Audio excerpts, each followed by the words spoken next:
Well, good Thursday evening. Meteorologist Evan Stewart here. Welcome to Hurricane Hub Live. We do this every weeknight at 8 o'clock. Maybe this is your first time catching us. Maybe, last week when we had all the videos on Aaron, which really filled up a lot of Hurricane Hub Live, maybe you're catching us again. And this is a time when things are a lot quieter. Really this hurricane season, as we look back already, it's really all been about Aaron. We've had 6 named storms, 5 were tropical storms. Only one was a hurricane, and that was Aaron, which became a Category 5 hurricane. So that's really been the focus over the last week. We were talking about Aaron. This week, with the tropics a little quieter, we are talking a little bit more about some hurricane history. And we'll talk more about the 20th anniversary of Hurricane Katrina coming up here in a few minutes. But first, here's what we're going to talk about in the first segment of Hurricane Hub Live. Fernand. Fernand is finished. Was a tropical storm. It held on a little bit longer than we were expecting, but is now no longer a tropical system. It's moving off into the North Atlantic, and the Atlantic looks like it'll remain quiet through the weekend. Just one area to watch. It looks like the potential for development with that system might come late into the weekend or early next week, but even that is only at a 20% chance, at least for right now. So let's take a look at the tropical Atlantic and the Caribbean, the Gulf.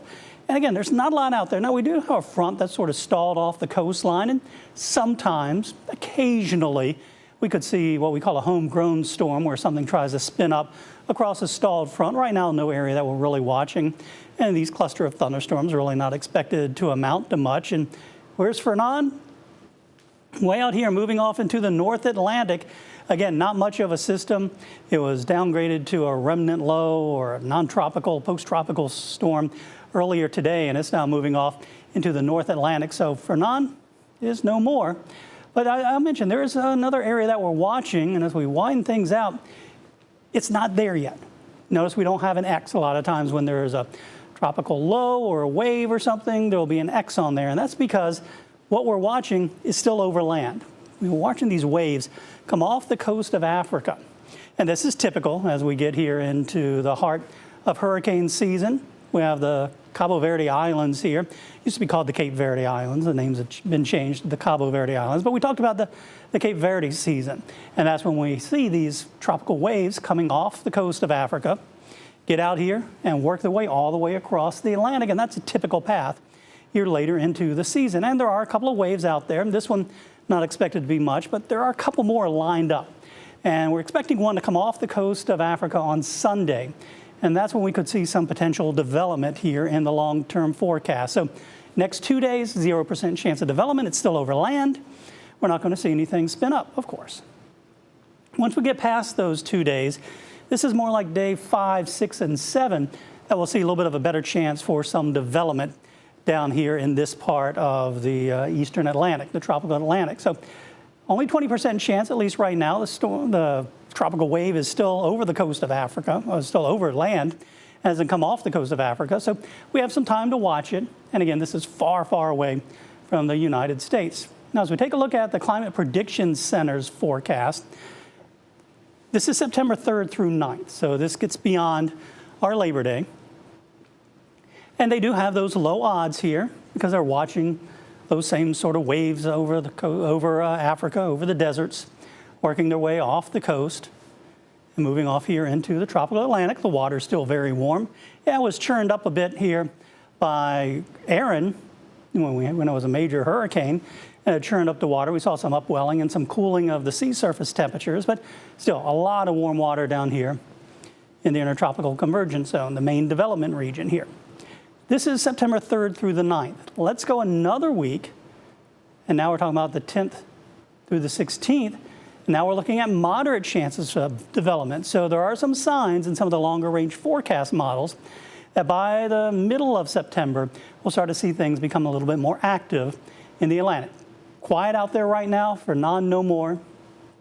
Nothing expected through Labor Day weekend. Maybe as we get into Labor Day or early next week, we could see that wave coming off the coast of Africa that has that potential of development. Still low chances right now, but certainly something to watch. So the Atlantic, very, very quiet. Transition off towards the Gulf, the Caribbean, again, low end chances there as well. Things have been different in the Pacific. We did have Juliet Now just bringing some rain through the southwest, no longer a tropical system, but you can see there are two other areas that we're watching, one with moderate odds, development over the next few days, and one with about 80% chance of development here over the next 7 days. That could be our next tropical system. Even by this weekend, we could see a tropical depression here forming. It's in the Pacific. It's not going to be a threat to land. You can see Hawaii way over here, so it's a long ways from the Hawaiian Islands. But if it does develop, the next name on the list is Kiko. That's what's going on in the Eastern Pacific. So things quiet in the Atlantic, Eastern Pacific just a little bit more active. And that's really been the case this year. And we had somebody, our news director actually here at the station, asked, said, we really haven't, I don't remember the Pacific being so active and us talking about it so much. And some of that is because there hasn't been much to talk about in the Atlantic. All of our storms, other than Aaron, have been pretty short-lived tropical storms. We only had Aaron, the one hurricane. So when we have Hurricane Hub Live, we have to have something to talk about. So we talk a little bit more about the Pacific, and the Central Pacific even has been a little more active. So that's why it seems like maybe the Pacific has been more active, and it has. Certainly, you can see we started out with Alvin. We're already up to Juliet and the Pacific storm alphabet. So it has been more active, and that's not unusual either. A lot of times if the Atlantic is quiet, the Pacific is more active, and vice versa. There's a lot of things that go into that. You hear us talk about El Nino or La Nina. That plays into it. And it really is sort of a balancing of the whole global weather system, that if the Pacific is active, the Atlantic typically is a little less active. So something that we've been watching here as we've gone throughout the hurricane season. Of course, the Pacific hurricane season starts May 15th, the Atlantic on June 1st. And we're just starting to get into the heart of the Atlantic hurricane season. That peaks in about another week and a half on September 10th. So coming up, we're going to talk much more about the 20th anniversary of Hurricane Katrina. Our sister station in New Orleans, WWL, was hit hard by Hurricane Katrina. I'll look back on what I was doing 20 years ago tonight when I was here at the station reading some of the advisories from the National Hurricane Center. So after this break, more on the 20th anniversary of Hurricane Katrina.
Welcome back to Hurricane Hub Live. It was 20 years ago tonight that I was on the air. It was a Sunday night, and it was August 28th, and that was the day that Hurricane Katrina was approaching New Orleans. It would hit on that Monday, and this is the statement that came out from the National Weather Service office in New Orleans.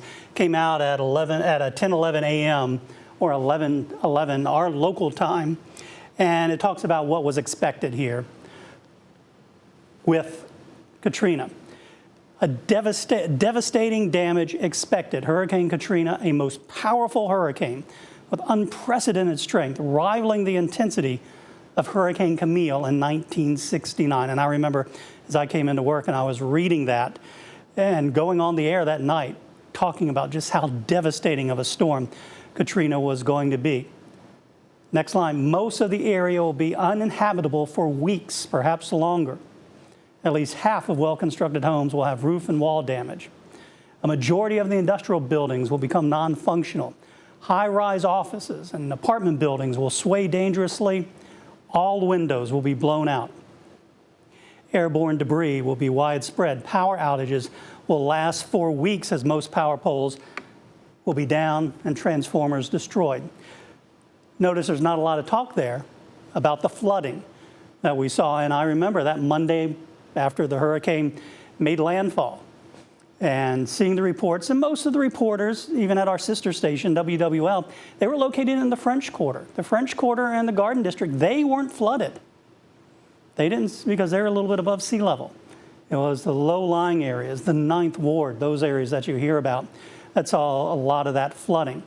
And I remember watching that Monday, and even starting, late Monday, people were thinking, well, we made it through. And it wasn't until later that those levees started breaking, and we started to see the flooding and the impacts that became Katrina. And as we approach the 20th anniversary of Hurricane Katrina, a memorial to the storm is crumbling away. Paul Murphy from our sister station in New Orleans has the latest report on that memorial. The Katrina Memorial on the Claiborne Avenue Neutral Ground was the first thing you saw when you crossed into New Orleans' lower 9th Ward. It stood as a symbol of lives lost and a community's heartbreak. Now the monument to Katrina's devastation has itself fallen victim to time. And it should be kept up. It should never fall into disrepair like it is. Robert Green lives on Tennessee Street, not far from the Katrina Memorial. He lost his mother, granddaughter, and family home during the storm. Green said the current condition of the monument is deplorable. It's falling apart, the floors are all apart, so it's no longer a memorial, it's become an eyesore. We met community leader Reverend Willie Calhoun at the memorial. I think that some people that didn't have any respect for this area, don't understand the significance of this area, may have came here and did damage to it. Calhoun sees what's happened here as a reflection of the surrounding neighborhood. It's not just the commemoration that's the issue. To me, it's about how we need to rebuild our neighborhood. Michael Karam from the city's Parks and Parkways tells me that neighbors here in the lower 9th Ward notified his department about the current condition of the Katrina Memorial. He says that they've been unable to reach the original artist and that his department now plans to clear what's left of the memorial. Rather than clearing it, what they should do is improve it and repair it. The Katrina Memorial is expected to be removed over the next couple of days. And yeah, the lower 9th Ward, that was the area that was really hard hit by Katrina and the flooding that came afterwards after those levees broke. And our sister station, WWL, they're located in the French Quarter, so they didn't have the flooding that other parts of New Orleans did. Now, staying in New Orleans, medical reporter Meg Ferris takes us back to the health care problems that residents faced, along with some of the improvements available for future evacuees if another damaging storm was to hit the area. Watched all the wind blow, the palm trees almost coming over, and all the debris in the patio. We were here when the eye came, and then the eye left. This is a flash flood warning. Went outside, walking around, people were starting to clean up. Nobody had any idea that the levees had fell and most of the city would soon be underwater. Here it comes, it's in the house. When you were seeing the accounts of what was going on back in New Orleans, you were in Baton Rouge, what went through your mind? Well, it was really unbelievable. It really was. It was incomprehensible just to see the damage and the devastation that had taken place in our city. Two former New Orleans health directors. One stayed in his home on the higher grounds of the French Quarter. The other knew she needed to leave hers in flood-prone New Orleans East. Still, each took action amidst the crumbled healthcare infrastructure in Hurricane Katrina's aftermath to make sure people got medical care. And as you'll see, it was a far cry from a traditional doctor visit. We actually went out in our cars. We had supplies. We were able to help and assist and all. So that's what we started out at. There were lots of people who, who didn't have their medication. We had people who were in treatment for cancer. They were in chemo treatment and they were disconnected. Back home, Dr. Sheila Webb learned she had 5 feet of water in her home. But now, as an evacuee in Baton Rouge, she knew her many patients there, evacuees themselves, who depended on the nonprofit primary care clinics, X-Health, where she's director, were now depending on her. God bless them, because there are a lot of people out here that are sick and don't even know they're sick, And without that trailer, X-Health, being over there, I really don't know where, a lot of us would end up. After the storm, Johnson & Johnson documented the innovation, the dedication of people displaced themselves, and how X-Health brought health care to the many who were displaced, many without private insurance. Even though we in Baton Rouge, I feel like I'm in New Orleans. The people are so warm. They were so glad to see me. It was a good feeling that they remember me, and I'm looking at all the familiar faces, and it is home. To be honest with you, this is the first touch of New Orleans I had since I've been gone. It really has. Even though everything here had been disrupted, you're still very mission-driven in terms of providing services. And now I am a nurse. That is my calling.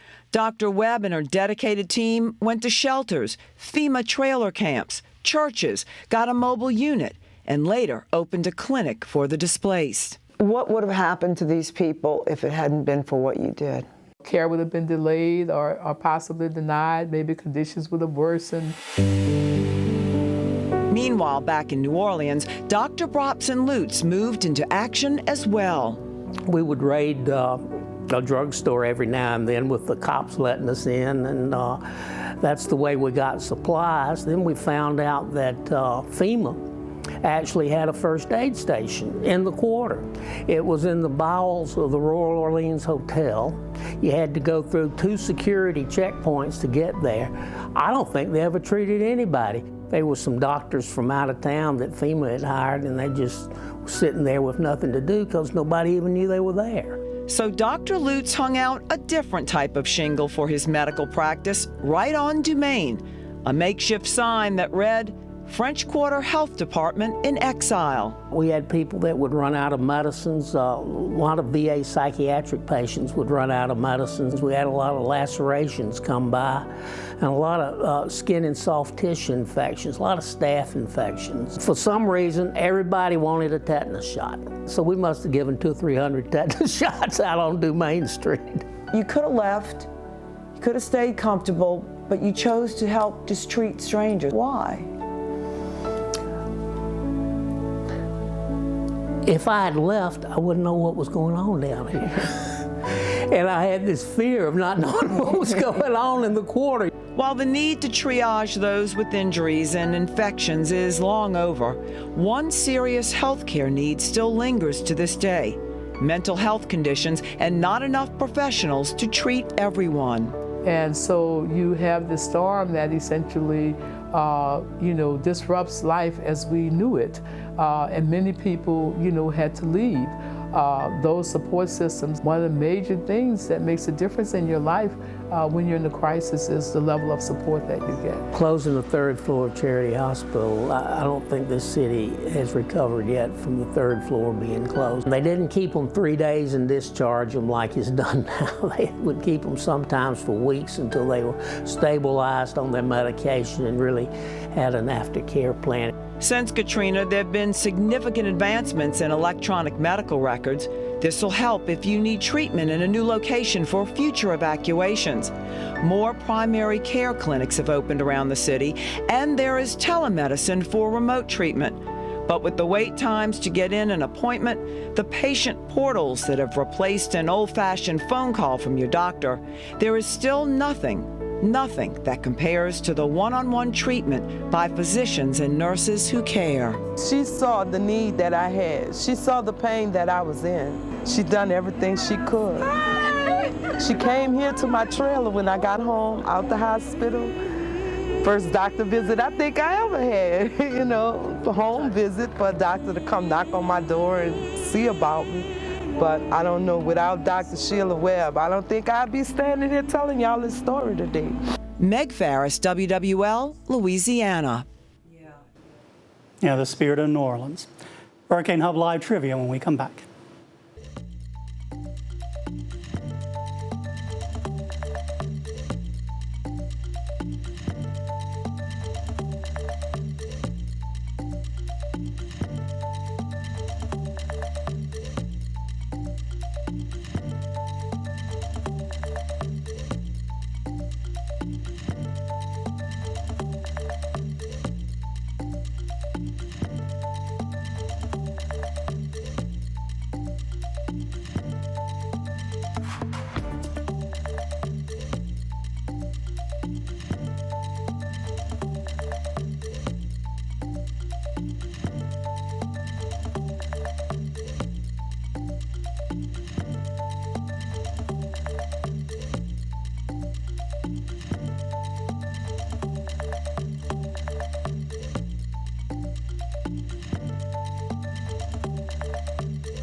Welcome back to Hurricane Hub Live. It was 20 years ago tonight that the Gulf Coast was bracing for Hurricane Katrina. Of course, we talk a lot about New Orleans, but it was also parts of Mississippi, the coast there, that was also a hard hit. So, of course, it was the 28th that they were bracing for the storm. Katrina made landfall on the 29th, and it wasn't until later on the 29th, even into the 30th, that we really understood that those levees were starting to break. So by the 31st, so 2 days after the storm made landfall, what percentage of New Orleans was underwater? 50%, 70%, 80%, or 90%? I'll have the answer tomorrow night. Make sure you join us here on Hurricane Hub Live every day at 8 p.m. We always have the latest on what's going on in the tropics, and when there's not as much going on, we might take a look back at some of those past storms.